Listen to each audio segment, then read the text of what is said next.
Have you ever swallowed the words rising in your throat, only to replace them with a smile that didn't belong to you? Maybe it was when you said it's fine after he canceled again, though inside something in you cracked. Or when you told your boss you could stay late, even though your body begged for rest. These aren't harmless little moments. They are betrayals, each one a quiet blade turned inward.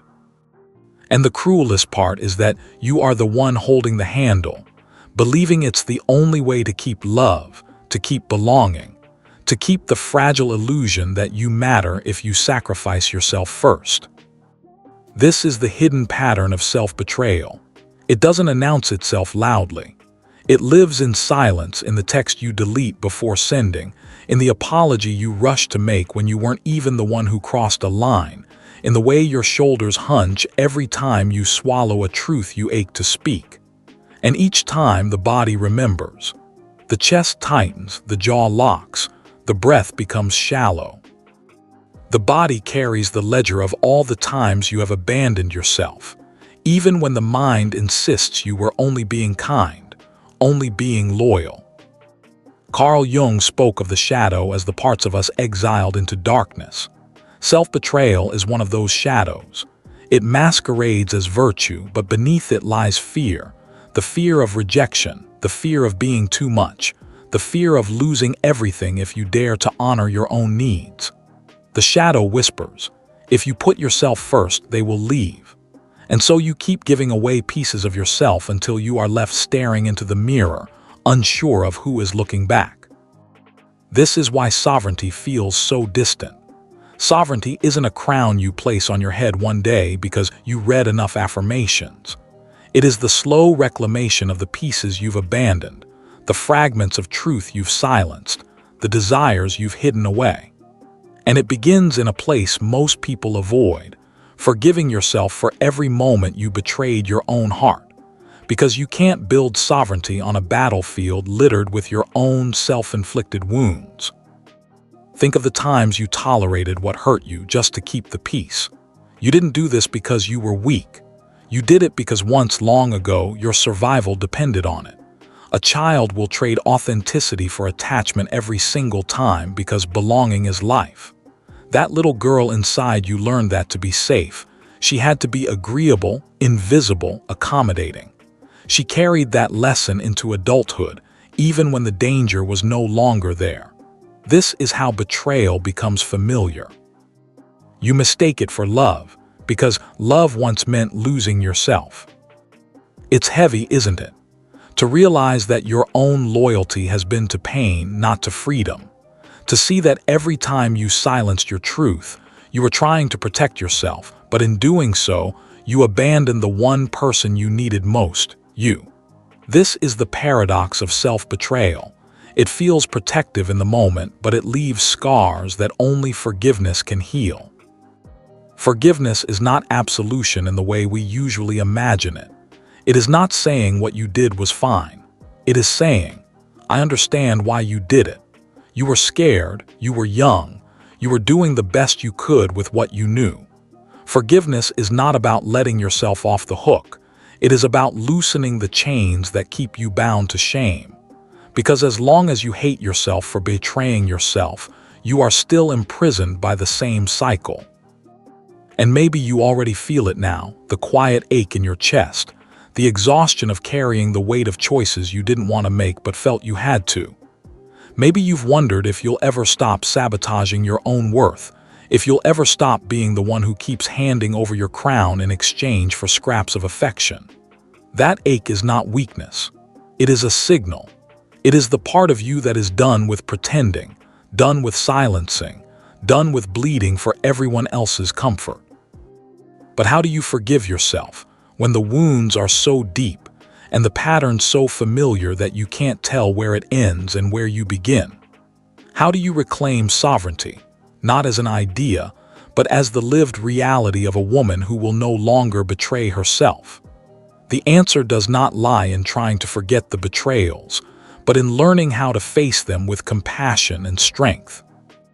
And that is where our journey begins. There is a strange silence that follows the realization of how many times you have betrayed yourself. It's not the kind of silence that soothes. It is the heavy quiet of a room after an argument, when words hang in the air but no one dares to touch them. That silence lives in your body too. It lingers in the stiffness of your spine when you walk into a room where you once shrank. It pulses in your throat every time you almost speak and then swallow the truth again. This silence is not absence. It is presence. The presence of every self-denial, every concession, every moment you see. Hose someone else's comfort over your own soul. And yet this silence is not your enemy. It is a mirror. When you stand in it, you can begin to see the cost of your loyalty to pain. You see the friendships where you played the role of caretaker, not because you wanted to, but because you feared abandonment. You see the love stories where you stayed too long, where you bent until your very spirit cracked because leaving felt like death. You see the jobs where you said yes to everything, believing that worth was measured in exhaustion. And in all of them, a pattern emerges, not of weakness but of strategy. These betrayals were never random. They were survival codes etched into your nervous system, ancient scripts that once kept you safe. The body does not forget these codes. It carries them forward, repeating them in new settings as if saying, "This kept you alive before, do it again." That's why you freeze when conflict arises, why your chest tightens when you think of saying no, why your hands tremble when you consider telling the truth. Your body is not sabotaging you. It is protecting you with the only language it knows. But protection has turned into prison. This is the paradox Jung understood so well. The shadow is not evil. It is simply unseen.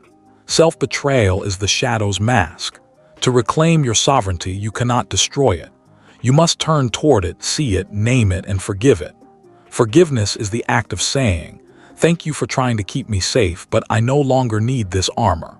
Sovereignty begins when you no longer wage war against your own defenses, but instead choose to lay them down gently.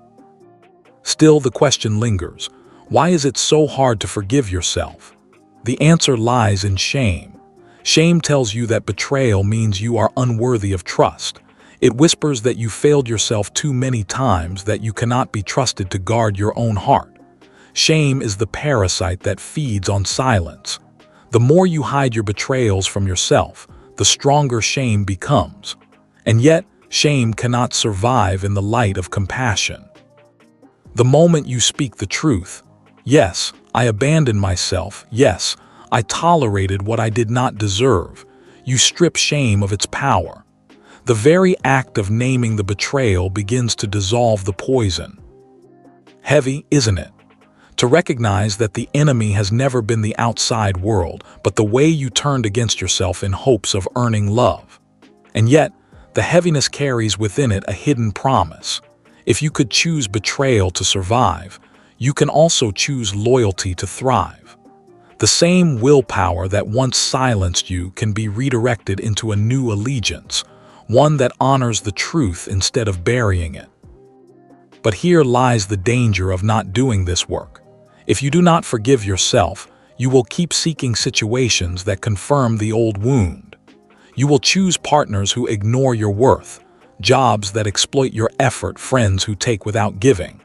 Not because you want to suffer, but because the body seeks familiarity. Betrayal becomes a strange kind of comfort, the pattern you return to when sovereignty feels too foreign, too terrifying. So the turning point is here. The silence is in the room, waiting. The body is holding its breath, waiting. The shadow is leaning in, waiting. The question is not whether you have betrayed yourself. You have. The question is whether you will forgive the one who betrayed you, not as punishment, but as liberation. Forgiveness is the key that unlocks the door to sovereignty, but you must dare to pick it up. And yet, what does forgiveness look like in practice? How do you move from the knowing in your mind to the release in your body? How do you soften the fists you've clenched against yourself for years, maybe decades? The answer lies not in forcing, but in learning to listen. The next step is not about commanding yourself to heal. It is about meeting the younger parts of you that carried this burden, and showing them the compassion they never received. But how do you find those exiled parts, hidden beneath layers of shame and silence, and invite them home without fear? Sometimes the exiled parts of you show up when you least expect them. In the middle of a crowded street, you hear laughter that sounds like ridicule, and suddenly your chest seizes as though you are 12 again, standing in front of classmates who mocked your voice. Or when you sit across from someone you love and they look away as you speak, the sting in your stomach is not about this moment. It is the echo of a father who never truly listened, a mother who sighed instead of seeing you. These are the fragments, the children within you who froze in moments of pain and who still live in your body, waiting for someone to notice. The mistake is to treat these fragments as weaknesses, as flaws to be corrected. But they are not broken, they are guardians. Each one carries the memory of what you had to do to survive. The girl who stayed silent in class learned hat invisibility protected her from humiliation. The teenager who apologized for things she never did learned that submission bought temporary safety.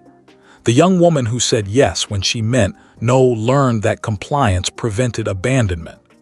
These choices carved grooves into your nervous system, grooves your body still follows like well-worn paths.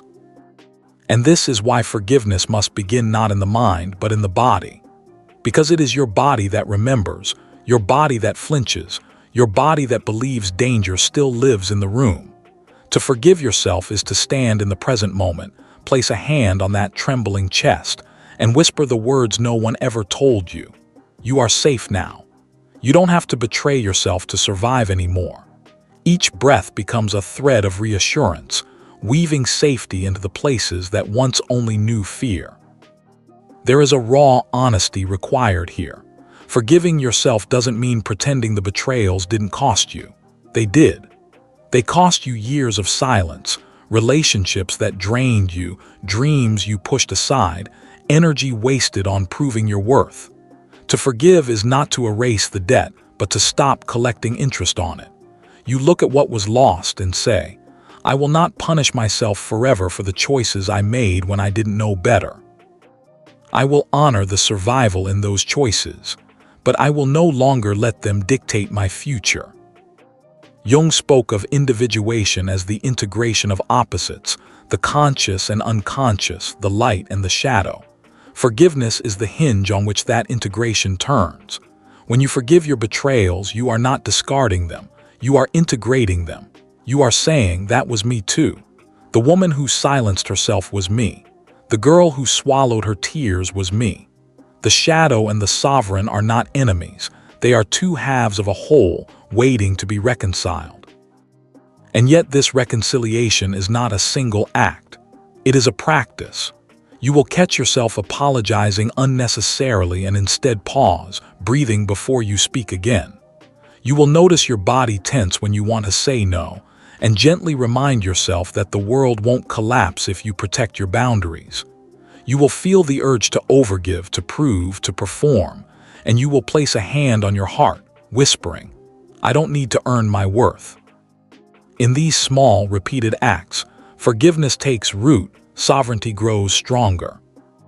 Still, the fear lingers, doesn't it? The fear that if you stop betraying yourself, you will lose love, you will lose belonging, you will be alone. That fear is not irrational. It comes from real moments when choosing yourself did cost you connection. But the deeper truth is this.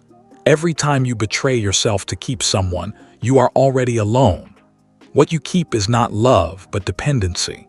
Sovereignty will cost you the counterfeit bonds, but it will give you the authentic ones in return. Imagine your love as a river. For years, you've diverted it into shallow channels, letting it seep into the soil of people who never built anything with it. Forgiveness is the act of redirecting that river back into its true course. It does not mean you stop loving. It means your love is no longer a resource to be squandered. It becomes a force that nourishes you first, and only then flows outward, strong and steady. The exiled parts of you are waiting at the riverbank. They want to know if you will still abandon them, or if this time, you will offer them a place in the flow. And here lies the next threshold. It is not enough to forgive yourself in theory. You must begin to embody it in choices, in boundaries, in the way you carry your voice into the world. But how do you hold that river steady when the old patterns of betrayal still call you back like sirens, tempting you with familiarity? The sirens of old patterns never shout, they whisper. They sound like the friend who says, "You've changed," when you finally set a boundary.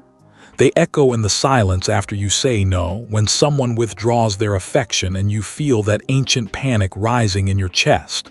They slip into your thoughts at night, asking, "What if they leave? What if no one else comes?" These whispers are not proof that you're failing. They are proof that you are breaking a cycle, that you are walking away from a script your body has rehearsed for decades. Every step towards sovereignty feels unnatural at first, because betrayal has been your native tongue. When you stop betraying yourself, the body reacts like an addict in withdrawal. Your nervous system craves the familiar rush of compliance, the chemical relief of keeping the peace. Saying no makes your heart race, telling the truth makes your palms sweat, resting when you're used to overworking feels like laziness gnawing at your skin. This is where most turn back, mistaking discomfort for danger. But discomfort is not danger. Discomfort is the body unlearning a survival strategy and beginning to write a new one. Think of sovereignty not as a throne but as a spine. Straight, unyielding, carrying the weight of your life with dignity. Forgiveness softens the shame, but sovereignty strengthens the will. To live sovereignly means you choose alignment over approval, truth over comfort, loyalty to your soul over loyalty to pain. It is a shift so radical that it feels like rebellion, not only against others, but against the voices inside you that still whisper you are unworthy without sacrifice. The world will test this new stance. You may lose people. You may watch relationships unravel because they were built on your silence, not your truth. That loss will sting. It will tempt you to return to betrayal just to soothe the ache of abandonment. But here lies the alchemy. Each time you hold your ground, each time you choose not to betray yourself, you prove to the exiled parts within you that they are safe at last. And slowly, that trembling child who learned to survive by disappearing begins to believe she can exist without fear. Jung taught that what you resist persists. Sovereignty is not about resisting betrayal, but about transforming it. Every time you stand in your truth, the old wound rises, begging to be repeated. But instead of yielding, you meet it with presence. Your body shakes, your chest tightens, but you breathe through it. This is shadow work in motion. The confrontation not with enemies outside, but with the ghosts inside who only know how to repeat the past. There is a radical authenticity in this practice. It means looking at someone who only values your convenience and saying, "No more." It means admitting to yourself that you once confused martyrdom with love, that you found comfort in being needed even when it drained you. This is not self-condemnation. This is truth-telling. And in truth, forgiveness deepens because you realize that even your martyrdom was an attempt to feel valuable in a world that taught you you were not enough. The body mirrors this transformation. Shoulders once hunched in apology begin to straighten. The jaw softens. Breathing deepens. You notice yourself taking up space without shrinking. These are not small shifts. They are milestones of sovereignty. Your body begins to tell a new story, one where betrayal is not the language of survival, but where presence, honesty, and choice are the dialects of freedom. Still, sovereignty is not just about saying no. It is also about saying yes. Yes to rest, yes to joy, yes to love that does not require erasure. Forgiving yourself for the betrayals of the past makes space for these yeses. Without forgiveness, the heart remains closed, guarded by shame. With forgiveness, it opens, tentative but willing, ready to trust again, not others first, but you. And yet, even here, the question lingers. If sovereignty is both spine and river, strength and flow, How do you sustain it when the world still rewards self-betrayal? How do you keep choosing yourself when the cost is loneliness, misunderstanding, or loss? Sustaining sovereignty requires a kind of courage that is not glamorous. It is not a banner waved or a speech shouted into the wind. It is the quiet, steady decision you make in the smallest moments, the ones no one applauds. It is closing the laptop when exhaustion weighs down your eyelids, even though work calls you to prove your worth again. It is letting the phone ring when you know the conversation will only drain you, though guilt claws at your ribs. It is choosing to speak the truth at the dinner table and bearing the silence that follows, the silence of those who preferred you compliant. These moments are not grand, but they are revolutionary. The danger of sovereignty is that the old world doesn't disappear overnight. People accustomed to your betrayal will notice the shift. They may call you selfish, difficult, ungrateful. Those words can pierce deeper than you expect because they awaken the old fear. Maybe they're right, maybe you are too much. This is the battlefield where forgiveness becomes armor. Without it, shame will strike and drag you back into the familiar prison. With it, you can stand tall, reminding yourself, I am no longer punishing myself for surviving. I am learning to live. Here, sovereignty becomes more than boundaries. It becomes embodiment. It is not just saying no. It is inhabiting your body fully enough that no becomes natural. It is no longer flinching at the sound of your own voice. It is allowing desire to move through you without censoring it. It is walking into a room without asking permission to exist. Embodiment is sovereignty translated into flesh, bone, and breath. The archetype of the sovereign carries both shadow and light. In shadow, sovereignty becomes domination, a brittle crown worn out of fear, a need to control because freedom feels unsafe. In light, sovereignty is not about power over others but power with yourself. It is the ability to rule your inner kingdom with compassion, discipline, and love. This is why forgiveness is the foundation. A ruler who despises herself will always rule with cruelty, but a ruler who has made peace with her past governs with grace. Still, the shadow does not vanish. There will be days when you betray yourself again, when the old reflex slips in before you can stop it. The temptation then is to spiral back into shame, to say, see, nothing has changed. But sovereignty does not mean perfection. It means returning again and again to the seat of your own power. Each time you notice the betrayal, you bring it into the light. Each time you forgive, you reinforce the truth that your worth is not broken by mistakes.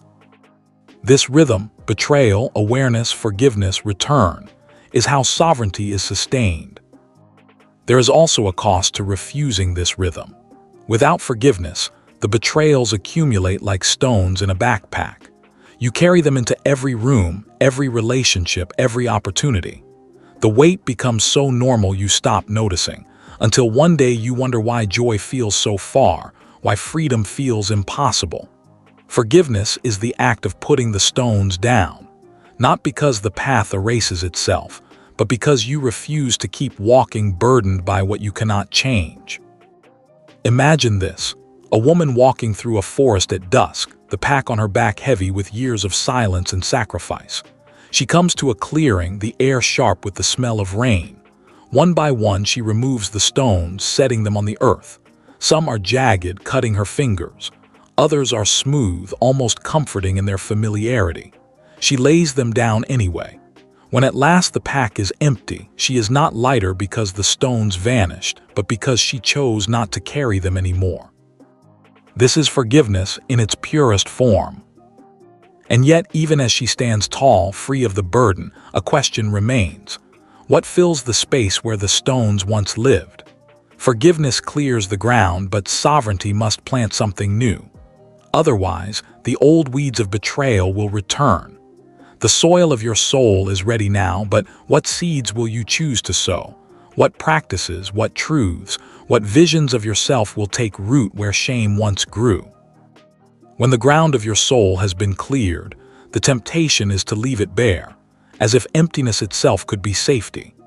But barren soil invites old weeds to return, and silence, if left untended, becomes the echo chamber of shame once more. Sovereignty demands more than removing what harms. It requires planting what sustains. This is where forgiveness evolves into devotion, where the act of releasing the past transforms into the art of cultivating a new future. Think of the practices that anchor you. They do not need to be grand rituals. They can be as simple as waking in the morning and placing your hand on your chest, whispering, "I will not abandon you today." They can be the choice to move your body not as punishment but as celebration. They can be the courage to rest without apology, to let joy arrive without suspicion. These practices are seeds, small but sacred, sown into the soil forgiveness has made fertile. Over time, they grow roots, shaping a life where betrayal no longer feels like home. The archetype of the inner child begins to shift here. Once she was the wounded girl trapped in silence, convinced that love required erasure. But as you forgive, you invite her back into the light. You show her through your actions that her needs will no longer be sacrificed, that her voice will no longer be silenced. She does not heal through promises whispered in the dark, but through choices embodied in the daylight. Each time you honor her, you stitch sovereignty into the fabric of your being. And the body, once a storehouse of betrayals, becomes a temple of new memory. Where the chest once tightened with fear, breath now flows deeper. Where the shoulders once collapsed under invisible weight, they rise steady and unashamed. Where the throat once closed in silence, words begin to flow, first trembling, then steady, then strong. This is not metaphor. It is muscle, tissue, and nerve learning that sovereignty is safe. Your body becomes your ally, no longer repeating old codes of survival, but echoing new patterns of trust. Still, sovereignty does not mean you will never feel fear again. It means fear no longer dictates your choices. The sirens of old betrayal may still call, but their song grows weaker as your roots grow deeper. You begin to discern between the false comfort of compliance and the true nourishment of authenticity. And slowly, almost imperceptibly at first, the relationships in your life begin to shift. Those who only valued your silence drift away, while those who honor your truth draw closer. The external mirrors the internal. As you stop betraying yourself, you stop tolerating betrayal from others. But sovereignty also requires discernment. Power without compassion hardens into tyranny, even against yourself. This is why forgiveness muse. Remain the foundation. Each time you stumble, each time you notice yourself reaching for the old pattern, forgiveness is what steadies you. Without it, sovereignty becomes brittle, another performance of strength that cracks under pressure. With it, sovereignty remains alive, supple, and enduring. Heavy, isn't it? To realize that sovereignty is not a destination but a devotion, not a crown but a daily choice. And yet, within that heaviness there is a strange relief. You are no longer waiting for someone else to grant you permission. Sovereignty cannot be given, it can only be claimed. And forgiveness is the act of unclenching your fists from the shame that once convinced you that you were unworthy of it. The question now turns forward. You have forgiven, you have planted, you have begun to embody. But sovereignty is not meant to remain private. The sovereign woman does not only reclaim her own throne, she becomes a beacon for others, proof that a different way of living is possible. The path does not end with you. The river you reclaimed is meant to flow outward, nourishing a world thirsty for truth. But how do you step into that role without slipping into performance, without turning sovereignty into another mask? The danger of stepping into your sovereignty is that the world will try to make it a spectacle. People may call it confidence, resilience, empowerment. They may applaud the version of you that looks strong while ignoring the quiet labor that made it possible, the nights of wrestling with shame, the mornings of choosing not to abandon yourself again. But sovereignty is not performance. It is not about being admired. It is about being aligned, even when no one is watching, even when applause is absent. This is where the archetype of the sovereign must be distinguished from the archetype of the performer. The performer wears strength like a costume, bending to the gaze of others, adjusting the mask to fit expectations. The sovereign wears no mask. She is not concerned with how her truth is received. She speaks because silence would be another betrayal. She acts not to be praised, but because her soul demands integrity. This is the kind of sovereignty that cannot be faked. And yet, embodying this level of authenticity comes with a cost. It strips away illusions, often leaving you standing alone at first.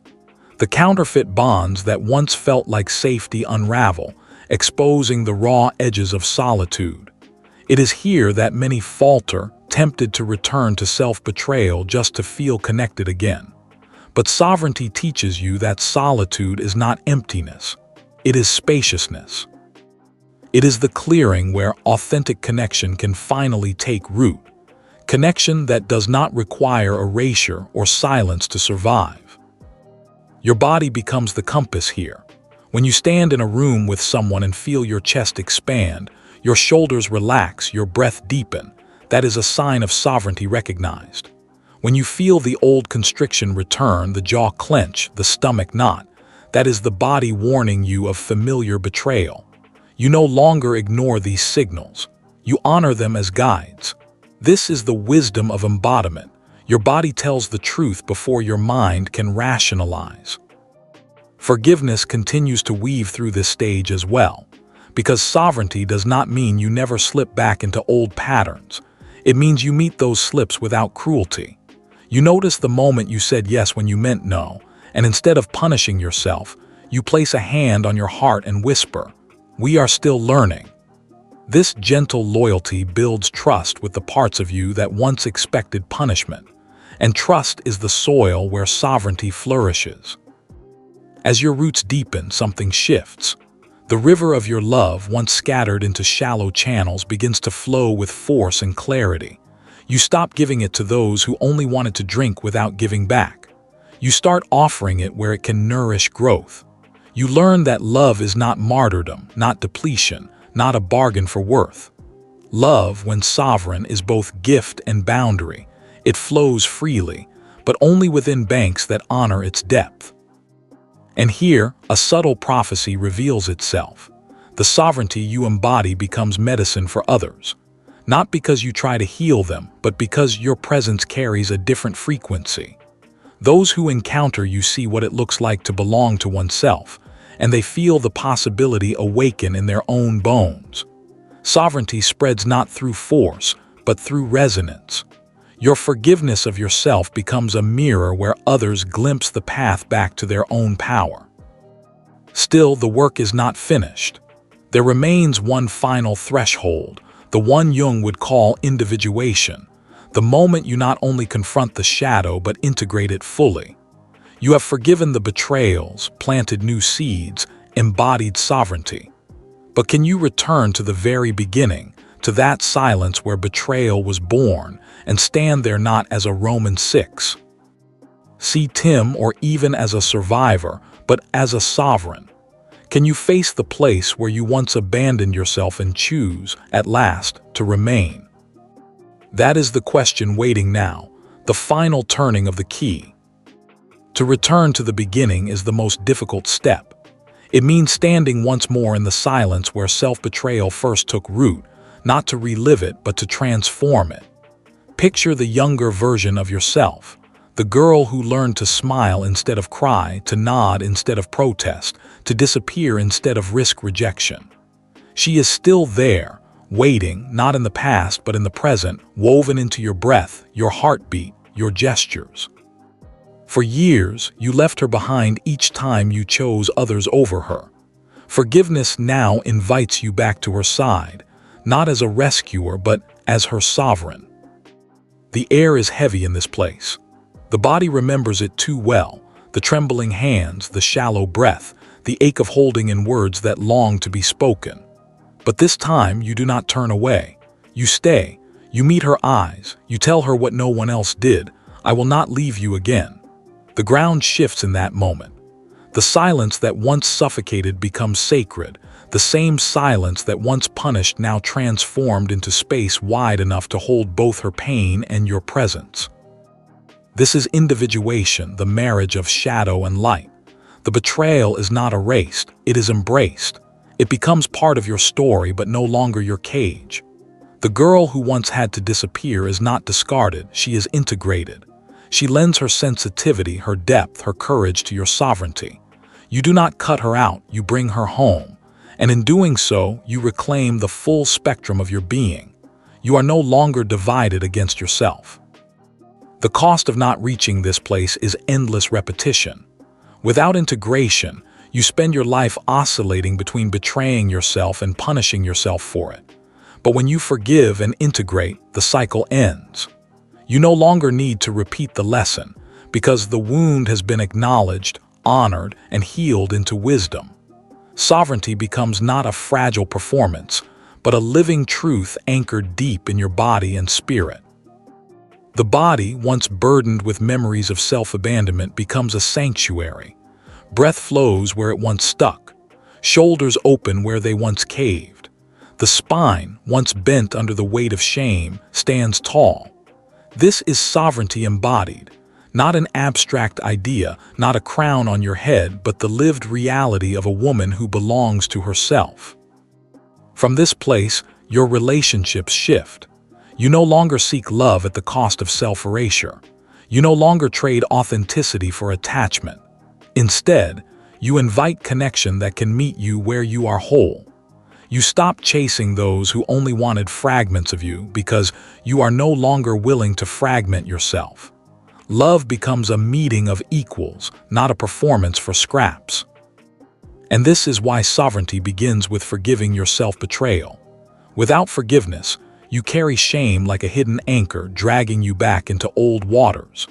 With forgiveness, you release the anchor, allowing yourself to sail into a life where worth is not conditional, where love is not earned through sacrifice, where your own presence is enough. Forgiveness is not weakness. It is the most radical act of power because it frees you to rule your inner world with compassion and strength. So now the question circles back, the one that has been waiting since the beginning. Will you remain loyal to the silence that once defined you, or will you stay with yourself this time, through trembling, through fear, through truth? Sovereignty is not found in asking others to choose you. It is found in choosing yourself, again and again, until it becomes the only way you know how to live.